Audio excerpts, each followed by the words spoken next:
Hello, everyone. I am Dr. R.P. Singh, cardiologist at Healing Super Specialty Hospital, Chandigarh. So, today we are going to discuss what is hypertension and what is the management of the hypertension.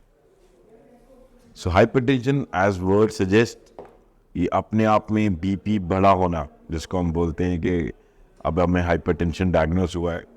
The more important is कि जब तक हम इसको test नहीं करते हैं, check नहीं करते हैं, तब तक हमें पता नहीं लगता है कि हमें ब्लड प्रेशर का बीमारी है कि नहीं.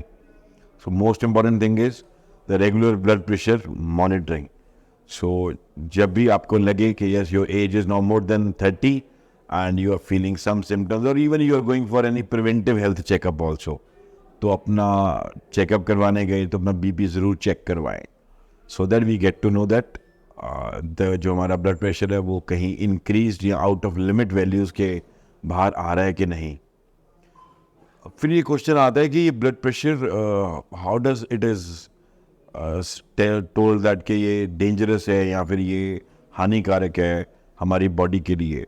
सो बेसिकली ये सिस्टम जो हमारी बॉडी का वास्कुलर सिस्टम होता है, maybe it is brain, maybe it is heart, maybe it is lungs, maybe it is arms, चाहे वो टांग है, चाहे वो बाजू है, चाहे वो दिल है, चाहे वो ब्रेन है, हर जगह का सिस्टम में ब्लड इज सर्कुलेटिंग, ब्लड घूम रहा है.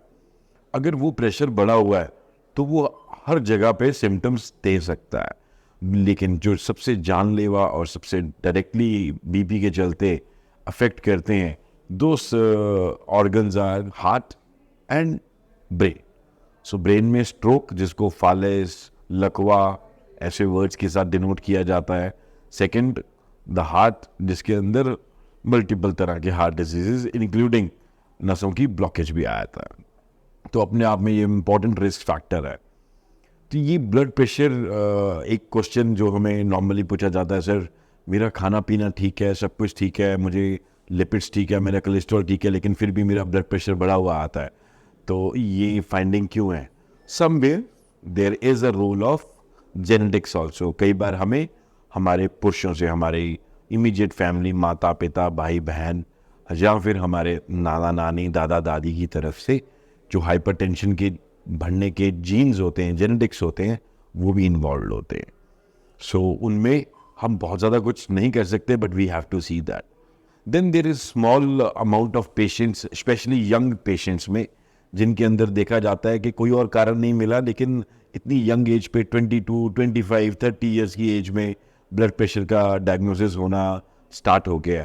ये आजकल बिकॉज ऑफ खाना पीना और जंक फूड एंड लाइफस्टाइल, इसके चलते तो जल्दी हाइपरटेंशन आ ही रहा है. लेकिन कुछ ऐसे कॉजेज होते हैं जो रिवर्सिबल होते हैं, जैसे कि किडनी की नस का बंद होना, जिसको हम रीनल आर्टरी स्टेनोसिस कहते हैं. फिर कुछ ऐसे ट्यूमर्स होते हैं, बिनाइन मलिग्नेंट दोनों, वो जो किडनी के ऊपर एक ऑर्गन है एड्रीनल, उसके पास में, वो कई बार कुछ ऐसे हार्मोनल चेंजेस लाते हैं जिसके कारण ब्लड प्रेशर बढ़ा होता है. सो दीज आर कि तुम इन दोनों को ठीक करो, किडनी की जो नस है उसको खोल दो स्टेंटिंग के साथ, बलूनिंग के साथ, तो ब्लड प्रेशर अपने आप कंट्रोल में आ जाएगा. और जो दवाई हमने उस ट्यूमर को ठीक करने के लिए देना है वो डायरेक्टली एक्टिंग होता है, उसकी एक अलग तरह की टेस्टिंग होती है. So you can understand that कि हमें ब्लड प्रेशर मेजॉरिटी केसेस में लाइफस्टाइल चेंजेस के कारण होता है. फिर कुछ रिवर्सिबल कॉजेज हैं and we should not ignore it. In the penultimate, और you can say the part where we could say that कि इसको ट्रीट कैसे कहना है. ट्रीटमेंट के लिए medicine are most important, but medicine से भी ज़्यादा इम्पॉर्टेंट है लाइफस्टाइल मॉडिफिकेशन. सो लाइफस्टाइल मॉडिफिकेशन अपने आप में बहुत इम्पोर्टेंस रखता है. रेगुलर एक्सरसाइज करना, जिसके साथ कम हो जाता है. देन डाइट में नमक जितना हमारा सब्जी में डलता है, जितना हमारा रोज़ सुबह ब्रेकफास्ट, लंच और डिनर के अंदर जितना सब्जी दाल में डल गया नमक, वो हमारी डेली रिक्वायरमेंट को पूरा कर रहा है. जैसे हम ऊपर से कुछ ले रहे हैं, सैलड ले रहे हैं, कोई जूसेस ले रहे हैं, या फिर लस्सी वगैरह ले रहे हैं, फ्रूट्स खा रहे हैं, इनके ऊपर चाहे वो वाइट सॉल्ट है चाहे वो ब्लैक सॉल्ट है, आपको नहीं यूज़ करना है अगर आप हाइपरटेंशन के डायग्नोस्ड हो. So you have to avoid it. और जो लेग्यूम्स होते हैं ना, दालें हैं, ये these are very good. You can use that. Oily food को अवॉइड करना है.